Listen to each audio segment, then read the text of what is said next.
Nuestra demanda de amparo es por violación al debido proceso y por violación del derecho constitucional de defensa.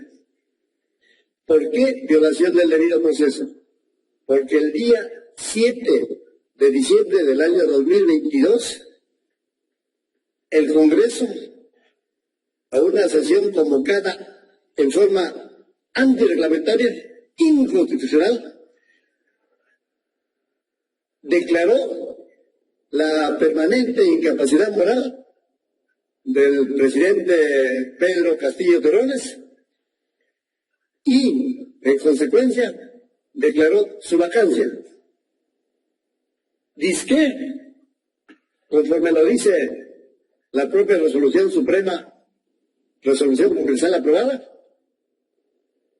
porque había leído un mensaje a la nación y nada más, y dizque en aplicación del artículo 113, inciso 2 de la Constitución Política, lo cual realmente, señores jueces superiores, es un paralogismo, porque no es cierto que hayan dictado una resolución congresal de vacancia de conformidad con ese numeral constitucional invocado, porque ese 113, inciso 2 de la Constitución, dice que se vaca al señor presidente por incapacidad moral permanente declarada por el Congreso, subrayo, declarada por el Congreso, y el Congreso no declara una vacancia ad libitum, no es libérrimo para declarar una vacancia, tiene que declarar la vacancia con sujeción a derecho.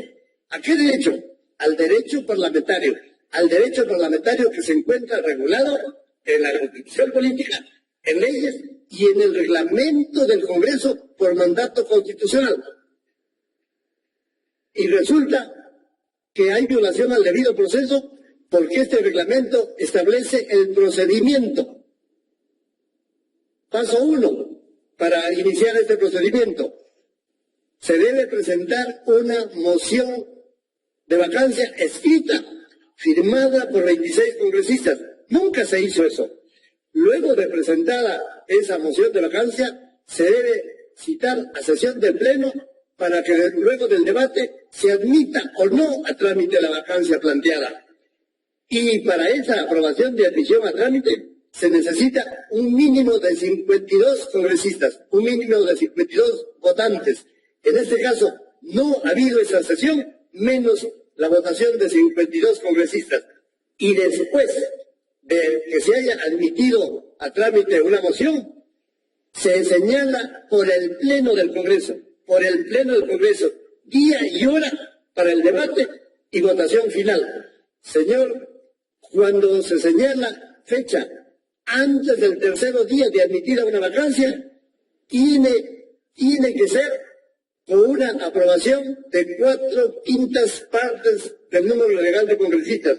Y no lo dice vuestro defensor, vuestro abogado, lo dice el artículo 89A, inciso C del reglamento del Congreso, que dice, si es que se tiene que señalar una fecha de audiencia antes del tercer día, en ese caso se necesitan las 4/5 partes, es decir, 104 votos. Y no solo para señalar la fecha antelada urgente, sino también para ordenar un debate que nunca hubo, y para la votación final que también exige la suma de 4/5 partes del número legal de congresistas, es decir, 104.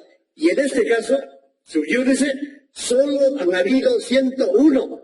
Por lo tanto, no ha habido el número mínimo para infligir la vacancia.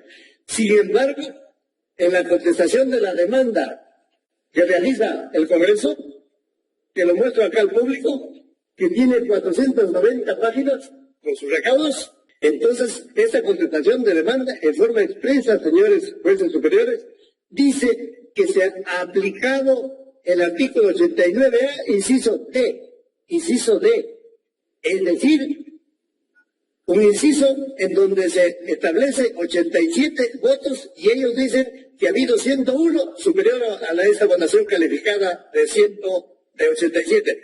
Señor, pero para aplicar el inciso D, se tiene que aplicar el inciso C, el inciso B, el inciso A. Parece que los señores del Congreso se saltean al D porque es el único que habla de 87 votos, cuando el inciso C, en forma expresa y en forma excepcional, exige la cantidad mínima de 104 votos, como lo reitero.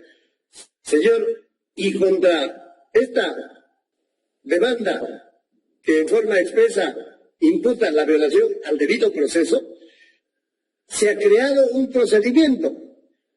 Este procedimiento, que es parte de una farsa, lo inicia la Junta Directiva.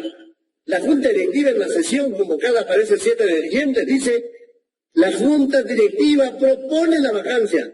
Señor, ni en la Constitución Política ni en el reglamento del Congreso hay alguna norma que permita a la Junta Directiva proponer una vacancia. Y luego de que propone la vacancia, entre comillas, presenta un proyecto de resolución de vacancia. Proyecto que fue aprobado por los 101 que les digo, debiendo ser 104. Pero no se puede llegar a una sentencia final si es que no ha habido una demanda, si es que no ha habido un procedimiento, si es que no ha habido contestación a la demanda, si es que no ha habido citación al vacado, si es que no ha habido citación a su defensor o a sus defensores. Eso es, señores jueces superiores, infracción del debido proceso, porque no se ha respetado la línea procedimental que está estatuida en el reglamento del Congreso, y además se ha violado la función de su artículo 139, inciso 3, que dice que nadie puede ser sometido a un procedimiento distinto de los previamente establecidos, y el previamente establecido es el que instituye el reglamento del Congreso, en cuyos numerales correspondientes no se permite a la Junta Directiva del Congreso plantear nada, porque la moción que plantea una vacancia es escrita, fundamentada, con seriación de los hechos, con los fundamentos jurídicos relativos a esos hechos y con los documentos que acreditan esos hechos. Señor, aquí en un proyecto de resolución de vacancia, ¿dónde está ese suceder fáctico? ¿Dónde están los artículos del derecho que permiten ese trámite farsesco? Porque no se puede presentar a prima facie una resolución de vacancia para vacar y luego aprobarla. Eso es infracción al debido proceso. Y contra estos señores locales ha contestado la demanda del Congreso y ha reducido la excepción de dispendencia. De nuevo, el Congreso tiene interés superlativo que ustedes, señores jueces, caigan en la confusión declarando una litispendencia, por ejemplo, fundada, para que sea improcedente la demanda. Y no solo han planteado una excepción de litispendencia, también han planteado una sustracción de la materia. En efecto, para que ustedes no vean el fondo del asunto, sino declaren improcedente la demanda. ¿Por qué el Congreso no quiere que vean el fondo del asunto y solo declaren improcedente la demanda sin el pronunciamiento de fondo? Que algo temen, algo quiere esconder. Además, para sustentar esta litispendencia, presenta, aquí lo puedo mostrar, una supuesta demanda, una supuesta segunda demanda de amparo de don Pedro Castillo Terrones. Aquí la tengo, que lo vea el Perú, que lo vean los señores jueces, que lo vea el procurador para que me pregunte. Aquí está la primera página de esa demanda, sin ninguna firma de don Pedro Castillo Terrones. Aquí está la segunda página de esa demanda, sin ninguna firma de don Pedro Castillo Terrones. Aquí está la tercera página de esa demanda, sin ninguna firma de don Pedro Castillo Terrones.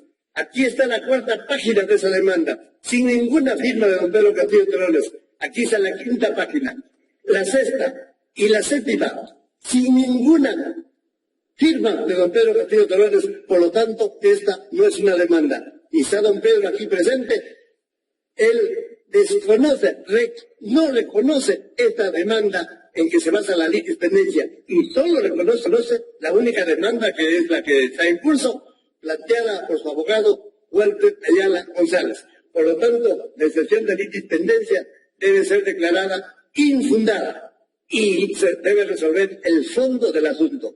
Fondo del asunto que es necesario, pues, que tengas que ser explicitado.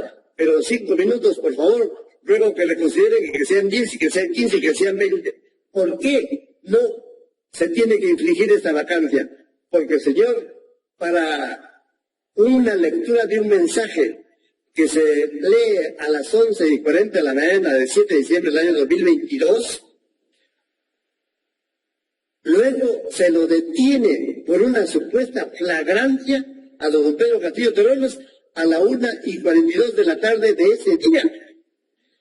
Y la votación final del número 101 votos fue a la 1:59 de la tarde.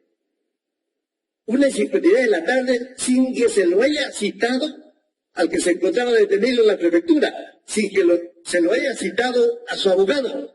Eso es lo que nunca se debe hacer en agravio de un presidente de la República en funciones, porque no se puede detener a la 1:42 y recién votar a la 1:59 de la tarde. Señor, ¿y quién lo detiene? Coronel Harvey Cochado y otros militares y otros policías, con una metralleta en mano, que le apuntaron por uno de los huecos del vehículo en donde se encontraba don Pedro con su señora, con su hija, con Aníbal Torres Vázquez y otra persona más. Señor, no hay flagrancia para motivar, para justificar una detención de ese modo. Señor, el artículo 2 de la Constitución Política dice que el policía sin mandato judicial puede detener en delito flagrante, en flagrante delito. Pero luego dice ese mismo artículo que el detenido debe ser puesto a disposición del juez y no de la Fiscalía de la Nación, como se hizo, de nuevo, como parte de la farsa. Y no se detiene en flagrancia por un policía, como se le antoja. Tiene que aplicar, señores jueces superiores, por favor, el Código Procesal Penal, en su artículo 259, dice que el policía, para detener en flagrancia, tiene que sorprender al sujeto activo del delito, tiene que descubrir en la realización del evento punible. Señor, pero... Señor abogado, el tiempo ha terminado, por favor, concluya con su posición. Gracias. Yo le habría pedido que reconsideren, ojalá por 5 más, porque estamos hablando... Señor, le he dado extensamente más de lo concedido. Ya, muy bien. Entonces, que detuvo a don Pedro Castillo Terrones, lo ha dicho por escrito, que él lo detuvo por orden superior, lo que significa que no detuvo a don Pedro Castillo Terrones porque le costó la fragancia, porque la vio, sino porque le ordenaron, no sé de dónde, no sé cómo, pero le ordenaron. Eso demuestra que realmente él incumplió el artículo 259 del Código Procesal Penal y que incumplió la previsión constitucional. Doctor Ramos, tenga usted muy buenos días. Hemos escuchado con suma atención la exposición del colega abogado de la defensa, quien dentro de su estrategia, se entiende, comienza su fundamentación fáctica atribuyendo una inconducta constitucional al Congreso de la República.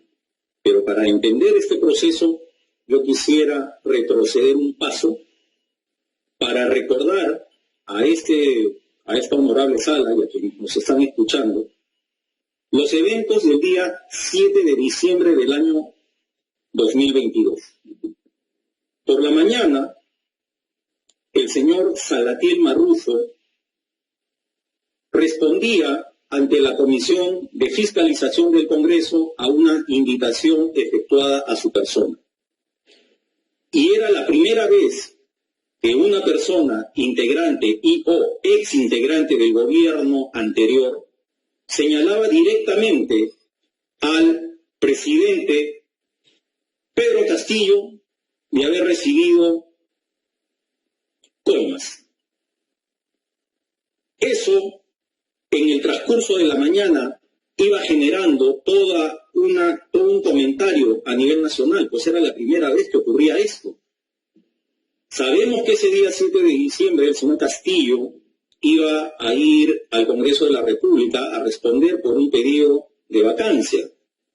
Se había dicho a través de los medios que tenía un equipo legal que lo iba a acompañar, que tenía un equipo de ministros que lo iba a acompañar. Sin embargo, con posterioridad a las declaraciones del señor Salatiel Marrufo, el señor Castillo da un mensaje a la nación. Qué bueno que ha sido reconocido por el doctor Olivera, porque en forma previa se ha hablado de que leyó un documento, que fue un manifiesto, ¿no? que era una simple proclama. No, señores, era un mensaje a la nación. Y hemos visto ya a través de los medios de comunicación que previo a este mensaje y en las coordinaciones que se hacen con los periodistas de Canal 7, él mismo llama a la señora Betsy Chávez y le dice, dile a la periodista que ella diga que es un mensaje a la nación. Señores jueces superiores, sobre este primer tópico, la Ley Orgánica del Poder Ejecutivo, en su artículo 8, cuando define las funciones del presidente de la República, inciso segundo, en su calidad de jefe del Poder Ejecutivo, literal J, establece que el presidente de la República es el portavoz autorizado del gobierno. Entonces, su mensaje era un mensaje oficial, conforme a la Ley Orgánica del Poder Ejecutivo. ¿Qué nos dijo el señor Castillo, entre otras cosas? No me voy a referir a todas, pero lo primero que dijo, ya en la parte conclusiva de ese mensaje a la nación, dijo que él establecía la siguiente medida: disolver temporalmente el Congreso de la República e instalar un gobierno de emergencia excepcional. Es decir, el señor Castillo rompe el orden democrático, rompe el orden constitucional, se aparta del mismo, y a partir de allí es que nosotros sostenemos que, frente a una violación de los artículos 38, 46 y 51 de la Constitución Política, el Congreso, frente al quiebre del orden constitucional, tenía que tomar una decisión. Se ha acusado al Congreso de una vacancia exprés. Eso no es correcto, señores jueces superiores. Fue una vacancia inmediata. Debía cumplirse frente al quebrantamiento del orden constitucional la integridad del artículo 89A del reglamento del Congreso frente a esta excepcionalidad del quiebre. No, señores jueces superiores. Lo único que no se hizo por parte del Congreso fue presentar una nueva denuncia y la convocatoria, pero los hechos, la flagrancia que se ha pretendido ocultar esta mañana seguía, porque el señor Castillo pretendió evadir a la justicia luego de cometer esos delitos de rebelión o de tentativa. Pretendía irse a la Embajada de México, territorio extranjero según las normas del derecho internacional público. ¿Por qué? Porque buscaba eludir la acción de la justicia, que por cierto no es materia de este proceso. El Congreso, en consecuencia, actúa en defensa de la Constitución, y es así que adelanta la sesión y la mesa directiva propone a la representación nacional un proyecto de vacancia frente al quebrantamiento del orden constitucional que había efectuado el señor Castillo. Para ello se requería 2/3, 87 votos. Hubieron 101 votos. Y se aprobó la vacancia y se procedió con la sucesión constitucional, la que, por cierto, se pretende desconocer. Dicho esto, dentro del argumento de defensa de nuestra parte, en efecto, señores jueces superiores, nosotros hemos deducido una excepción de litispendencia. ¿Y por qué la hemos deducido? A pesar de que el abogado de la contraria pretende desconocer y pretende enseñar documentos no válidos. Porque consideramos que acá hay una identidad de partes, una identidad de objeto y una identidad de causa. ¿Cómo hemos sostenido y documentado esta excepción de litispendencia? Ustedes tienen dentro de los anexos, señores jueces superiores, que hay un expediente 472 del año 2023. Pero quiero ser muy específico, ruego indulgencia a la sala. Este expediente, el 222, su presentación de la demanda fue el 30 de enero del año 2023. El admisorio, por vuestra sala, mediante resolución número 3, nos fue notificada el 30 de mayo del 2023. Y nosotros procedemos a contestar la demanda el 13 de junio del año 2023. Pero, ¿qué había ocurrido en forma previa? Y eso es lo que se pretende negar. Mediante expediente 472, se presentó una misma demanda contra el Congreso de la República, donde se buscaba lo mismo, la nulidad de la resolución 001 y que se reponga el señor Castillo como presidente de la República y que se le paguen los costos. Las mismas pretensiones. Esta demanda fue presentada el 2 de marzo. La resolución 1 de la segunda sala nos fue notificada el 30 de marzo. Procedimos a contestarla el 17 de abril. Por resolución 2, notificada el 25 de abril, se nos dice, téngase por contestada la demanda. El 17 de mayo, el señor Castillo, a través de su abogado, pide una reprogramación de la audiencia. La segunda sala, mediante resolución 3, le dice el 6 de junio, improcedente la reprogramación. El señor Castillo, a través de su abogado, no ha hecho más en este proceso. Pero vemos, este proceso avanzó más rápido que en el cual nosotros nos encontramos, por eso la litispendencia.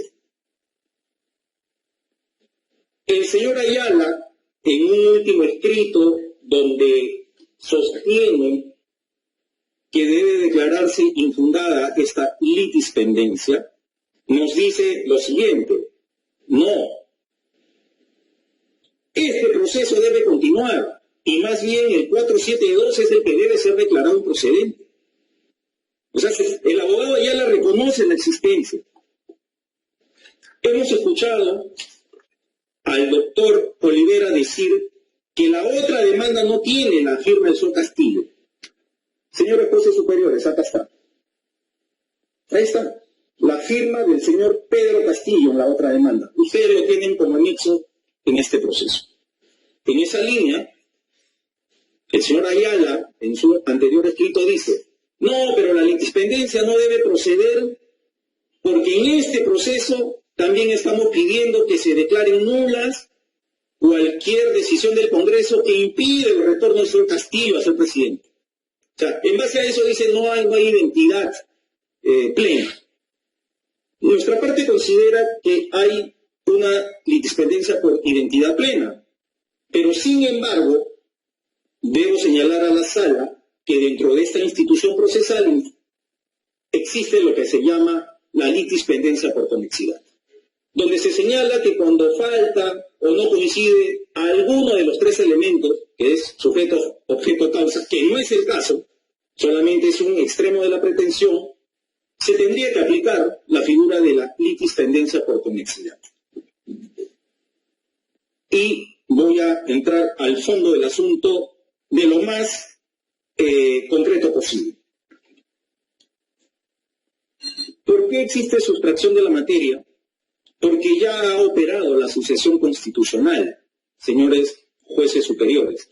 Es decir, luego de la vacancia del señor Castillo, se convocó a la señora Dina Boluarte y hoy ejerce la presidencia de la República en estricta aplicación del artículo 115 de la Constitución. El segundo extremo de la defensa para la improcedencia de la demanda es la existencia de litispendencia, ya me he referido a ella, no voy a reiterar. Entendemos también que la demanda busca que la justicia constitucional interfiera con un proceso penal que existe, hasta dos procesos penales donde ya la justicia penal ordinaria ha determinado 18 y 36 meses de prisión preventiva contra el señor Castillo, donde ha utilizado los mismos argumentos cuestionando la decisión del Congreso y ha sido desestimada. Y sobre el tema de la incapacidad moral, a la cual ya me he hecho mención hace un momento, solamente quisiera concluir con lo siguiente. Respecto de la disolución del Congreso y el porqué de la razón en tomar la decisión inmediata, señores jueces superiores. En la sentencia competencial del expediente 006-2019-CC-TC, que fue la competencial que interpuso el anterior Congreso cuando el señor Vizcarra estableció su disolución. ¿Qué nos ha dicho el Tribunal Constitucional en esta sentencia? Algo muy importante. Son 4 líneas que me voy a permitir leer, señores jueces superiores. En el numeral o en el fundamento jurídico 221 dice que la disolución del Congreso de la República ocurre en estricto mediante un acto, no mediante una norma.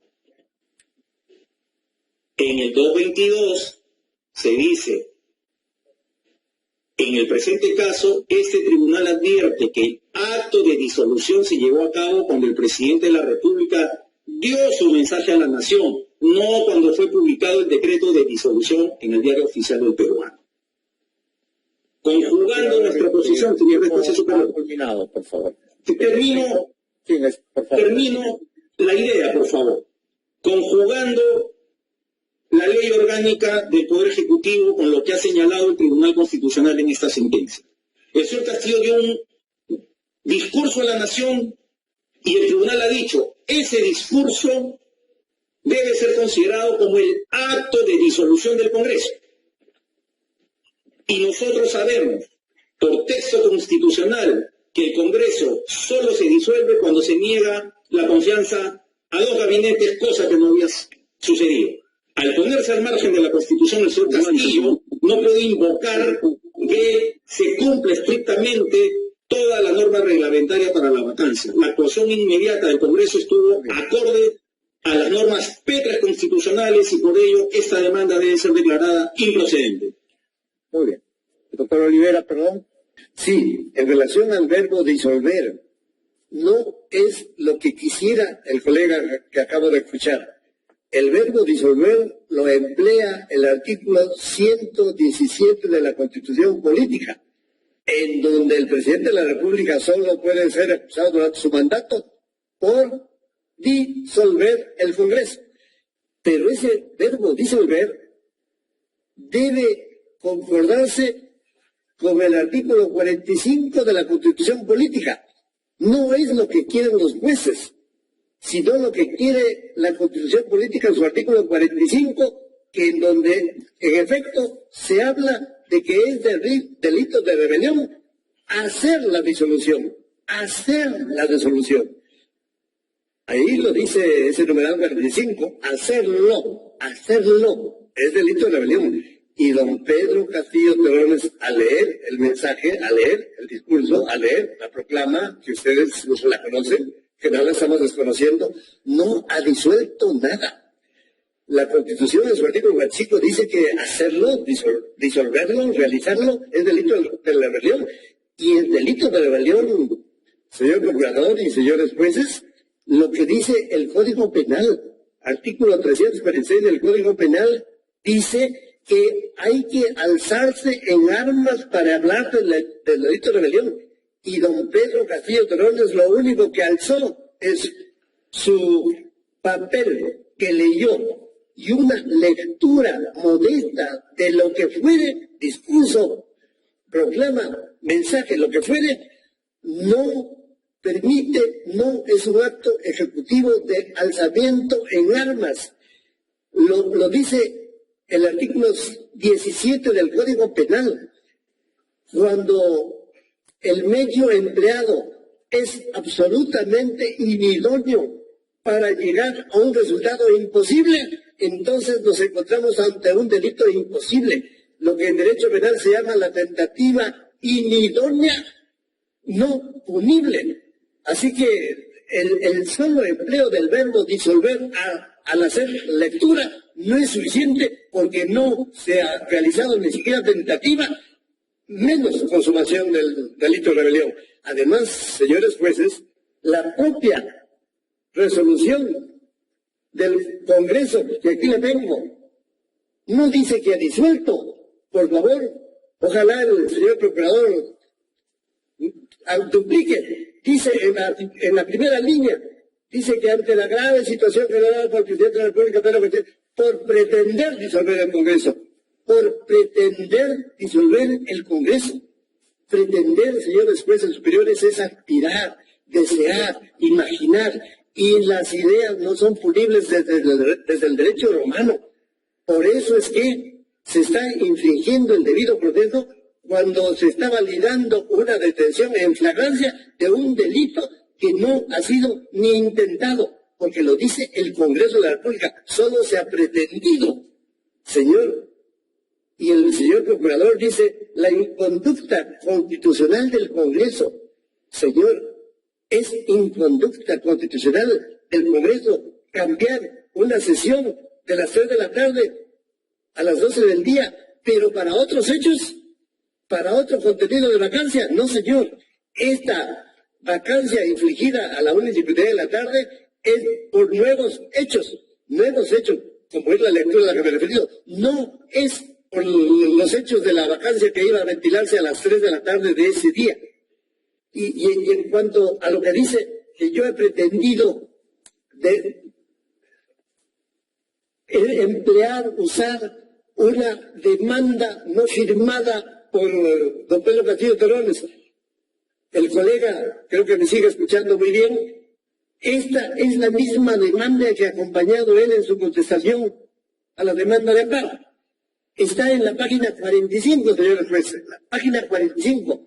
Es una copia simple, una copia fotostática, y ese no es un elemento probatorio. Y peor, no es una demanda, algo que no tiene la firma del demandante, del actor, en las 7 primeras páginas. Es cierto que aquí aparece la firma en la última página, Pero eso, colega, la última página no es la demanda es todo el contenido que don Pedro Castillo Terrones lo desconoce, no acepta la interposición de este segundo proceso constitucional para que proceda a la litispendencia.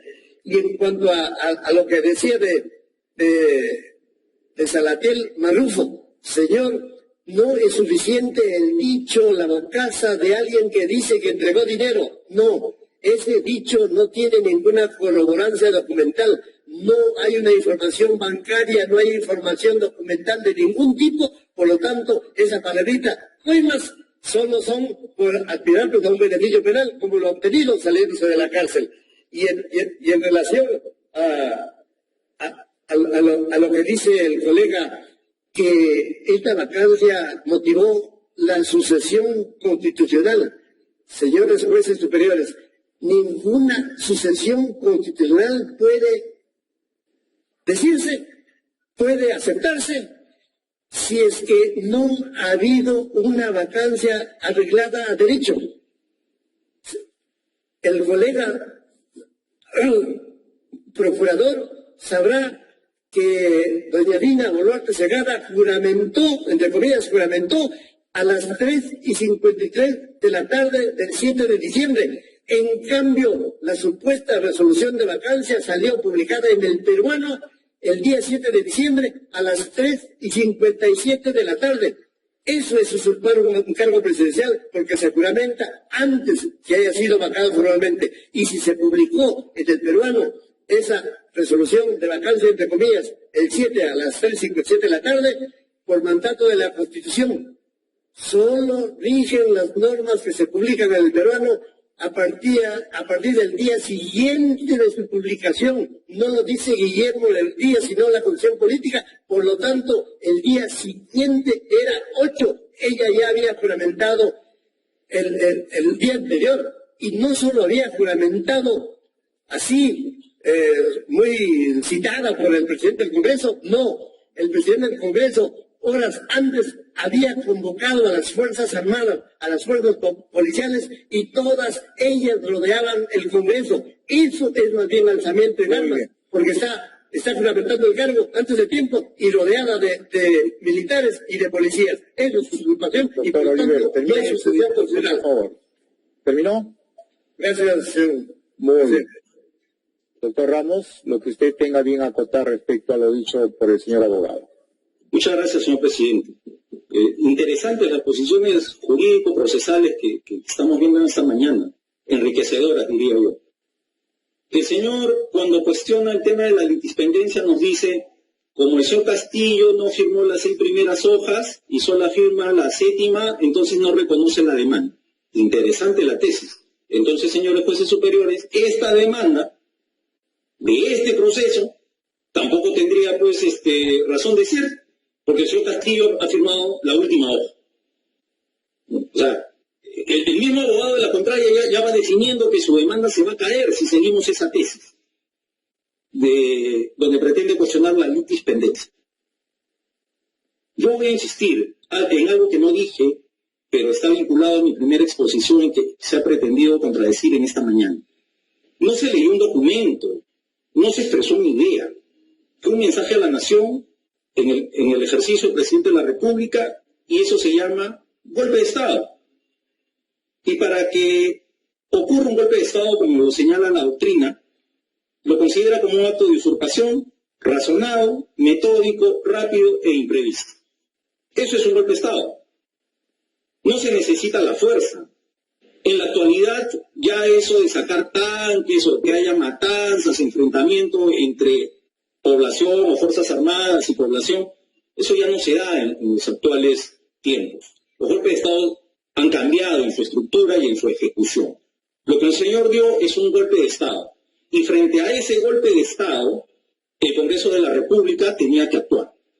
Pero también se nos ha dicho una serie de cosas, como que esto no puede ser considerado rebelión, sedición, que no es golpe de Estado, que estamos equivocados, que ojalá que el Congreso en este momento responda. Pero yo voy a preguntar, es decir, ese día 7 de diciembre, cuando el señor Castillo termina de leer el mensaje a la nación golpista, y sale la señora presidenta del Poder Judicial, la señora fiscal de la Nación, el presidente del Tribunal Constitucional, el Comando Conjunto de las Fuerzas Armadas emite un comunicado.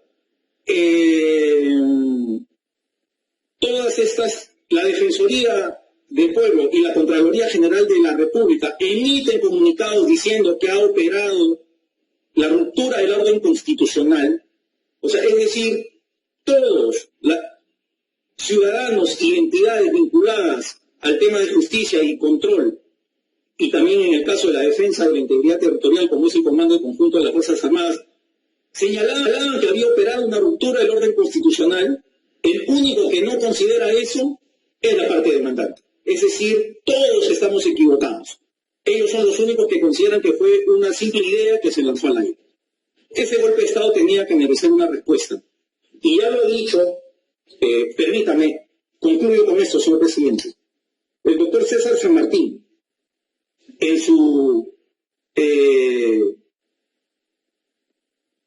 la resolución que resuelve la apelación a su prisión preventiva del señor Castillo, y él ahí señala que es claro que el autogolpe en cuestión importaba el hecho de variación de la forma de gobierno, la disolución inconstitucional del Congreso de la República, la disposición de quienes lo integraban, al igual de quienes formaban parte del sistema de justicia cuya reorganización fuera de los marcos constitucionales se anunció.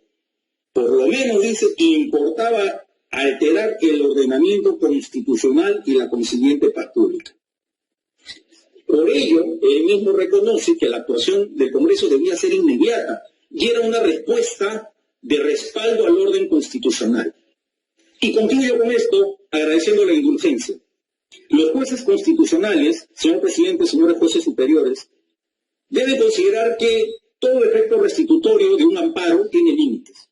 Y en este caso, vamos a invocar el principio de previsibilidad de las consecuencias. ¿Cuál sería la consecuencia de estimar un amparo? El caos social en este país. Y la justicia constitucional debe ser pacificadora, no creadora de nuevos problemas sociales, políticos y jurídicos. En esa línea reiteramos el pedido de improcedencia de la demanda. Muy bien. Doctor José Escudero, ¿tiene usted alguna pregunta para los señores abogados? Sí, señor presidente, si me permite. Adelante, señor, le escuchamos. Con su venia, señor. Doctor Olivera, dado que ambas partes han expresado lo que han tenido a bien señalar respecto del tema de la sustracción de la materia, quisiera por favor nos precise cuál es la pretensión que persigue con la presente acción de amparo. Y ya lo hemos dicho, señor juez superior Escudero, lo que persigue la demanda es que, declarándose fundada, en consecuencia se anule la resolución de vacancia. Al anular la resolución de vacancia, entonces ya no hay un presidente vacado.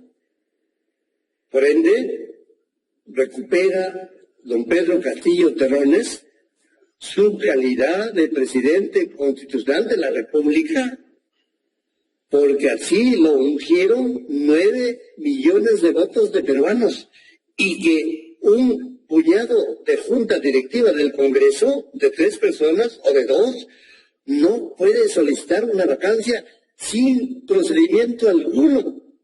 Es como si los señores jueces superiores hicieran una sentencia sin que haya una demanda de amparo. Y en relación a la demanda de amparo que está el colega, pues... Sí, no hablamos del tema, trato que mis preguntas sean concretas para recibir respuestas en el mismo sentido. Sí. Delimitado el petitorio de su demanda de amparo, le consulto una eventual decisión favorable a ella, ¿cómo se enmarcaría en el contexto de los actuales procesos penales que entiendo han dado origen a medidas de la libertad de su patrocinado? Y dado que estos no forman parte de su petitorio, ¿cómo compatibilizar ambas circunstancias? Sí, señor juez superior. En efecto, hay 2 procesos penales con sendas prisiones preventivas.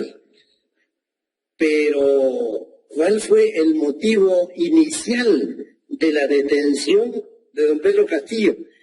La actuación ilegal, arbitraria, abusiva del coronel Colchado. Y el coronel Colchado, que le hizo firmar la papeleta de detención en la prefectura a don Pedro Castillo, permitió que la Fiscalía de la Nación pidiera la detención preliminar judicial de 7 días, y luego la prisión preventiva de 18 meses y por fin la prisión preventiva de 36 meses. Pero, señor, al declararse fundada esta demanda de amparo, los jueces penales saben que existe una figura jurídica que se llama cuestión previa, la que pueden resolver de oficio.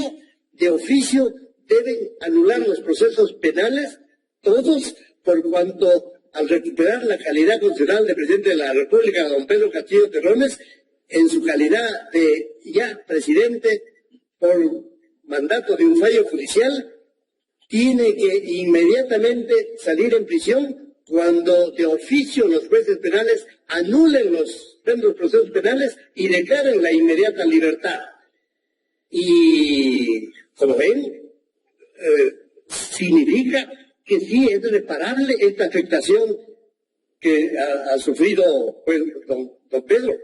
Sí es reparable, porque usted me ha dicho, señor Escudero, la sustracción de la materia que en efecto ha planteado el Congreso, pero la sustracción de la materia es cuando la lesión de un derecho fundamental ha periquitado, ha cesado, ha terminado, ha concluido. No ha cesado la afectación hecha en agravio de don Pedro, porque él sigue acá afectado en su libertad personal por esta detención, por la detención preliminar judicial y por las prisiones preventivas, que todas se deben anular en aplicación del artículo 117 de la Constitución Política, porque siendo él un presidente constitucional en funciones y ungido por un fallo judicial, entonces ya no puede seguir con ninguna prisión preventiva, con ninguna. Esa no puede considerarse esa demanda. Con esto concluyo. Que conceda vergüenza a don Pedro, que está pues muy me ha quedado clara su respuesta y con esto concluyo.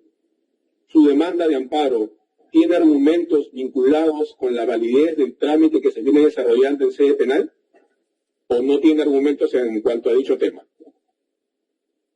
Señor, nuestra demanda de amparo solo busca que se declare fundada la demanda. No le estoy preguntando qué busca, le estoy preguntando si tiene argumentos relacionados con la validez de lo que se viene tramitando en sede penal donde se ha dictado la prisión preventiva.